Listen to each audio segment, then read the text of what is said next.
Then we use Montanov 202 to make a thick cream, my iconic hand cream.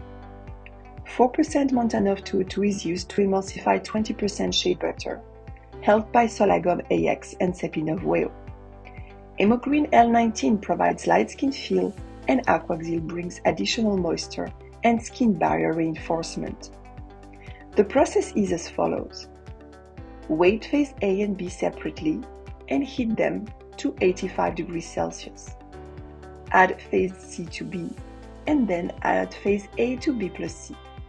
Homogenize it by Silverson rotostator, 4000 rpm for 4 minutes. Cool down under anchor steering, 100 rpm without water bath, for 10 minutes, and follow with a water bath cooling for another 10 minutes. Add ingredients in phase D successively below 45 degrees C and stir till uniform. Finally, a thick cream is obtained.